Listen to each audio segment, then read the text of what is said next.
자, 그래서 이전 것은 지나갔다. 그래서 자기는 날마다 죽노라. 자, 옛 뱀으로 내가 머리가 되었던 이 모습이 날마다 나는 죽노라. 이제 이런 이야기를 하는 것입니다.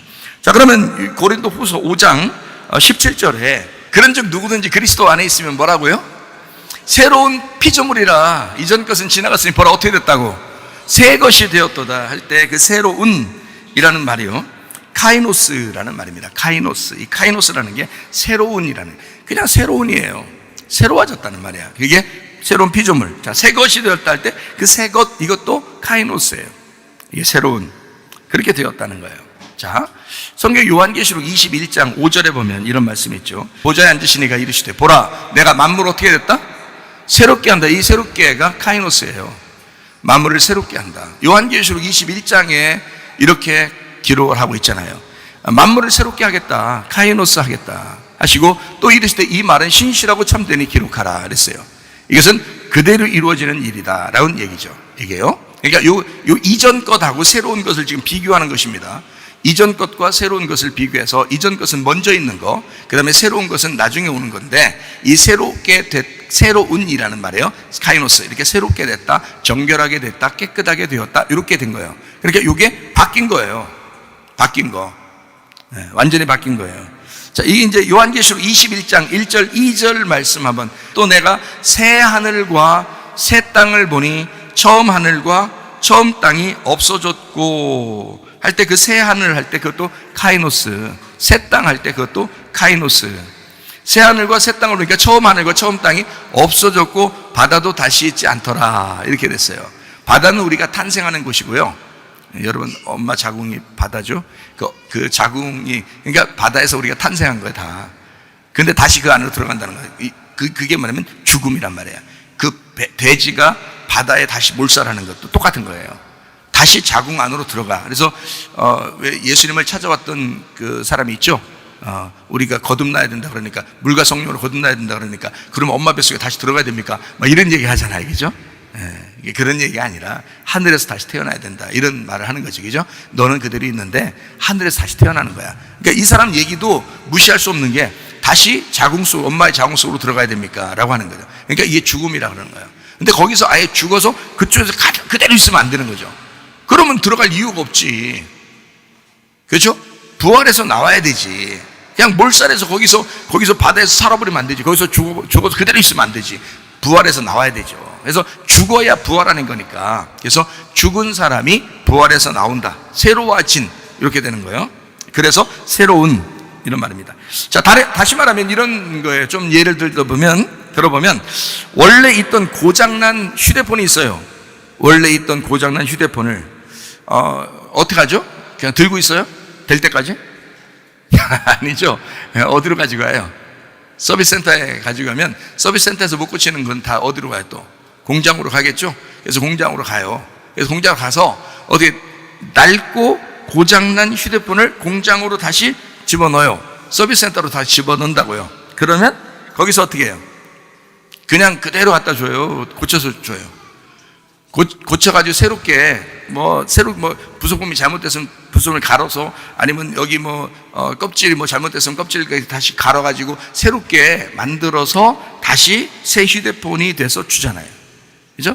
그러면 예전에 있는 휴대폰은 사실 죽어 있었던 거죠. 죽어 있었기 때문에 글리 들어간 거고, 들어간 거를 다시 고쳐가지고 다시 새로운 것이 돼서 왔어요. 그러면 옛날 휴대폰 어딨나 하고서 찾을 필요가 있어요? 아니죠. 근데 그 옛날 휴대폰이 그거였다고. 지금 새 휴대폰이라고. 지금 새 휴대폰이 옛날 휴대폰인데, 그 옛날 휴대폰을 더 이상 찾을 수가 없게 되었다. 더 이상 옛 세상을 찾을 수가 없게 되었다. 옛날의 나를 찾을 수가 없게 되었다, 이 말이지. 다시 옛날의 내가 찾아지면 안 되는 거지. 자꾸 고개를 내밀면 안 되지. 그래서 다시 옛날에 내가 다시 나오면 안 되지. 그래서 자꾸 들어가 있어야 되죠. 꼬리가 돼야 되니까, 그죠? 머리가 바뀌었기 때문에 예수님 머리로 따라가야 되고, 우리는 꼬리로서 따라가야 되는 거예요. 그죠? 머리를 따라가고 꼬리로서 이렇게 따라가는 그런 사람들이 돼야 되는 거죠. 그래서 옛 모습을 찾아볼 수 없는 상태, 요거를 새롭게 되었다. 그래서 고린도후서 5장 17절 말씀, 그런즉 누구든지 그리스도 안에 있으면 새로운 피조물이라. 원래 너는 있었는데 옛 것이었어. 근데 그것이 이전 게 지나갔어. 그래서 보라 새 것이 되었어. 더 이상 옛날 걸 찾을 수가 없어. 이렇게 돼야 된단 말이에요. 그게 그리스도인이라고요. 그게 그리스도의 사람이라고요. 머리가 바뀐 사람, 완전히 머리가 바뀐 사람. 그게 거듭났다, 새로 태어났다, 재창조되었다 하는 거예요. 그냥 창조된 사람들은 많죠, 이 세상에. 근데 재창조된 사람은 예수를 알아야 재창조가 되는 거예요. 예수가 우리를 재창조시키는 거예요. 그러니까 예수님 안에서 요거를 새롭게 만들어버린다, 이런 얘기가 되는 거예요. 그래서 성경에 그 내용들을 자꾸 쓰는 거예요. 탕자 얘기도, 탕자가 원래는 아버지 아들인데 탕자가 돼서 나가는 거예요. 그리고 아버지를 깨닫게 되는 거예요. 다시 생각하는 거예요. 그래서 아버지 품으로 다시 가는 거예요. 그래서 아버지를 찾아가는 거죠, 이렇게. 그러면 아버지가 그를 받아들여요. 근데 아버지는 여전히 똑같았어요. 나갈 때도, 나가기 전에도 아들, 탕자가요. 나간 탕자도 아들, 돌아오는 탕자도 아들이었어요. 하나님 아버지는 똑같은 마음으로 우리를 기다리고 사랑하고 있었던 거죠. 그러니까 하나님을 오해하지 말라는 거예요, 자꾸. 하나님은 우리가 원래 그 전의 삶에도 우리를 사랑하고 계셨어요. 그러니까 우리가 머리인데도 그냥 두시고 사랑하시는 거예요. 우리가 선악과를 먹었는데도 사랑하시는 거예요. 여러분, 오해하지 마세요. 하나님을 오해하지 마세요. 우리가 선악과 먹었어도 사랑한다고요. 사랑하니까 진노하시고, 사랑하니까 심판하고, 사랑하니까 그의 열심으로 우리를 혼내시기도 하고 그러는 거예요. 사랑하니까 훈련하고. 여러분을 그래서 그렇게 해서 어디까지 집어넣느냐? 죽는 데까지 집어넣어. 공장에 집어넣어 버린다고요. 그 공장이 십자가라고요. 그 십자가로 집어넣어서 더 이상 너를 찾을 수 없도록 만드는 거, 그게 하나님의 진짜 사랑이라고요. 더 이상 너를 찾을 수 없도록. 그래서 예수 하나님의 아들만 찾을 수 있도록 만든다. 그게 하나님의 사랑이고 열심이라는 거예요. 그러기 위해서 성경이 이렇게 두껍게 써놓은 거예요. 하나님의 사랑을 가르쳐 주기 위해서. 그러니까 하나님은 거룩하시면서도 사랑이 많으시다. 하나님은 거룩하시다 할 때, 거룩하시다면 우리를 쫙쫙 쪼개죠. 분리하고 이렇게 판단하고, 이렇게 분리하고 분별하고 탁 나눠버리죠. 선악으로 탁 나누죠. 그래서 율법으로 너의 잘못과 죄를 그대로 나누어 버립니다. 그러나 사랑이 많으셔서 돌이키기만 하면, 생각만 하게 되면, 아버지를 생각하고 아버지를 사모하기만 하면, 아버지를 생각만 해도 하나님 아버지는 그대로 우리를 받아주신다. 그래서 우리를 같이 경험하게, 아가페 사랑을 필레오 사랑으로 경험하도록 만든다. 그거 어렵지 않죠. 그 주님을 사모한다는 게 어렵지 않습니다. 생각하는 거거든요, 사실은. 그 사모한다는 게. 그죠? 아들이, 딸이 아버지를, 엄마를 생각하는 거잖아요. 생각하면, 그 생각해서, 이때는 이렇게 말해주고 또 이렇게 저렇게 행동하고, 이런 다 생각하는 거거든요. 그게 생각하는 거예요. 그러면 아버지 엄마는 어떻게 해? 야, 참 얘는 이렇게 생각이 깊어. 응? 아빠 엄마를 자주 생각을 해, 이렇게. 그거예요. 원래도 아들인데, 원래도 아들 딸인데 아버지 엄마를 생각하는 아들 딸인 거야. 그건 뭐예요? 아버지와 가까운 아들 딸인 거예요. 그죠? 우리가 하나님 아버지께 돌아간다는 게 어려운 게 아니라고요. 생각하는 거라고요. 우리가 깊이 주님을 생각해 보자. 한번 마음속으로 생각해 보자. 내 마음의 에덴을 회복해 보자. 그거를 예배라 그런다고요. 근데 자기는 자꾸 뭘 안 해보려고 노력한다고. 그건 율법이라고. 자꾸 안 해보려고 노력하면, 그렇게 하면 거룩해지는 줄 알고, 그렇게 하면 하나님이 좋아하시는 줄 알고, 그건 다 율법이라고요. 그게 다 선악과라고. 그 하나님하고 분리됐기 때문에 그러는 거예요. 하나님 안에 있으면 우리는 사실은 그렇게 노력하지 않아도 주님을 생각하면 주님 앞에 가까이 나갈 수가 있어요. 주님을 생각하면 아버지가 우리에게 가까이 와 계셔요. 항상 아버지는 우리를 쳐다보고 있었고 기다리고 있었다는 것을 알 수 있습니다. 우리 힘으로 뭘 해낼 수가 없어요. 우리는 죽는 데까지만 가는 겁니다.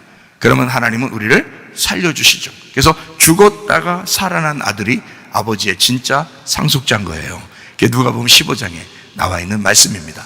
가늠한 여자가 예수님 만나니까 정죄하지 않아요. 예수님이 정죄하지 않고 그를 신부로 맞아들입니다. 그 중심에, 자, 다른 사람 다 어디 가냐, 다 갔다. 그 여자가 가운데 있었다. 그 가운데는 예수님과 중심에 있었다, 그 말이에요. 그건 결혼을 의미하는 것입니다. 사마리아 여자도 여러 명의 남편이 있었지만 그거 하나도 정죄하거나 그러지 않고 주님께서 자기가 생수를 주고 싶다, 내가 너의 남편이 되고 싶다 하고 새로운 남편을 소개하는 것입니다. 옛날 남편이었던, 옛날 뱀이었던 그 6 남편이 옛 뱀이고 새로운 뱀으로 오신 구세주로 오신 그 예수님이 새로운 뱀으로 자기를 소개하잖아요. 그게 놋뱀이라고 하는 것입니다. 그래서 탕자라는 음녀를 만나서 결혼하는 거지, 신부를 처음부터 만나서 결혼하는 게 아니에요. 그러니까 여러분, 우리가 착각하는 게 바로 거기인데, 다른 교회들에서도 마찬가지일 거예요. 아마 그렇게 생각할 거예요, 많은 사람들이. 우리가 신부가 돼야지. 그래서 신부 되면 결혼한다고 생각하는데요. 그렇지 않아요. 성경을 우리가 가만히 보면 신부 돼서 결혼한다고 그러면 우린 진짜 이 세상 사람은 구원받기 어렵습니다. 진짜 신부 돼서 결혼한다고 주님이 오신다 그러면 우린 구원받기 어려워요. 이 땅에 있는 우리 모두가 다 음녀예요. 이게 다 창녀들이라고요. 이런 음녀를 신부 삼겠다고 오신 분이 예수님이십니다. 우리 음녀를. 고린도전서 6장 15절부터 20절까지 말씀이죠. 너희 몸이 그리스도의 지체인 줄을 알지 못하느냐? 내가 그리스도의 지체를 가지고 창녀의 지체를 만들겠냐? 결코 그럴 수 없느니라. 창녀와 합하는 자는 그와 한 몸인 줄 알지 못하느냐? 일렀을 때 둘이 한 육체가 된다 하셨나니 주와 합하는 자는 한 영이 되었다. 음행을 피하라. 사람이 범하는 죄마다 몸 밖에 있거니와 음행하는 자는 자기 몸의 죄를 범하느니라. 너희 몸은 너희가 하나님께로부터 받은 바 너희 가운데 계신 성령의 전인 줄 알지 못하느냐? 너희는 너희 자신의 것이 아니라 값으로 산 것이 되었으니 그런즉 너희 몸으로 하나님께 영광을 돌려야 된다. 자, 너희가 원래는 음녀였고 창녀였다. 근데 예수님과 합하면 한 영이 된다. 그런데 너희가 어떻게 값으로 사신 그 주님 앞에서 다시 그렇게 음란한 짓을 할 수가 있겠느냐? 하나님과 그렇게 떨어져서 남편을 떠나서 어떻게 그렇게 생활할 수 있겠느냐? 그럴 수가 없느니라 라고 얘기하는 거예요. 그러니까 창녀와 함께 결혼을 해서 우리를 너 죄인임에도 불구하고, 너 창녀임에도 불구하고 내가 너와 결혼하러 왔어 라고 얘기하시는 게 성경이란 말이에요. 선악과를 먹은 너를 위해서 예수님이 와가지고 결혼하러 왔다 그랬지. 생명나무 다 먹은 사람들을 위해서 예수님이 와가지고 결혼한다 그랬어요? 아니잖아요. 성경을 다시 잘 보시면 이해가 되겠죠, 그죠? 예, 생명나무를 이미 다 먹어버린 사람한테는 예수님 올 필요 없죠. 이미 생명나무 먹어버린 예수님이 하나님의 아들이 됐으니까. 그런데 선악과를 먹은 우리들에게 오셨다고요. 그렇죠? 그러니까 음행하는 음녀에게, 탕자에게 오신 거라는 거예요. 탕자, 음녀에게 오셔서 결혼식 하려고 하는, 그 결혼하는데 그 사람을 그냥 결혼해요? 신부로 만들어야 되겠어요? 예, 음녀하고 그대로 또 결혼할 수는 없잖아요. 그래서 음녀한테 결혼하자고 와서 프로포즈하고 오는 거예요. 결혼하자고. 그래놓고 나를 정말 사랑한다면 너도 신부가 되어라. 신랑을 제대로 알고 결혼하자. 우리 집에 룰이 있거든. 우리 집에 룰이 있으니까 우리 집의 룰을 네가 배워야 된다. 이러면서 신랑이 신부에게 신랑 집의 룰을 가르쳐 주는 거예요. 그게 교회고 천국의 말씀입니다. 이해가 되겠어요? 그래서 이 사람이 계속 배우는 거예요. 창녀가, 음녀가, 계속 탕자가 하나님의 말씀으로, 돼지랑 같이 먹던 우리들이 이제 말씀을 배우는 거예요. 그리고 신부화 되는 것입니다. 신부로. 그래서 주님이 결혼 잔치하는 거예요. 그래서 간의 혼인 잔치가 있는 거고 결혼식에 잔치가 있는 거예요. 결혼의 잔치가. 참 놀랍죠. 이 성경이 그렇게 우리에게 되어 있다. 그러므로 신부로 준비시킨다는 말은 어떻게 해요? 길가밭, 돌짝밭, 가시밭, 이거 준비 안 된 거죠. 그러니까 말씀을 계속 들려요. 씨를 계속 뿌리는 거예요. 뿌려가지고 길가밭, 돌짝밭, 가시밭을 없애고 좋은 밭을 만드는 거예요. 이걸 계속 갈아엎는 거예요. 여러분 교회 와서 말씀 들을 때마다 여러분 마음이 어때요? 진짜 어떨 땐 찢어질 것 같고, 어떨 땐 내가 왜 이렇게 예수님 몰랐나? 예수님을 내가 왜 이렇게 몰라줬나? 왜 내가 내 힘으로만 살려고 했나? 이러면서 가슴이 이제 막 안타깝죠. 이게 뭐냐면 갈아엎어지는 겁니다. 좋은 밭 되고 있는 거예요. 마음에 좋은 밭이 되고 있는 거예요. 그게 신부가 되는 과정입니다. 신부 되는 과정. 신부만 됐다면 씨가 떨어져요. 열매를 맺는다고요. 신부만 됐다면.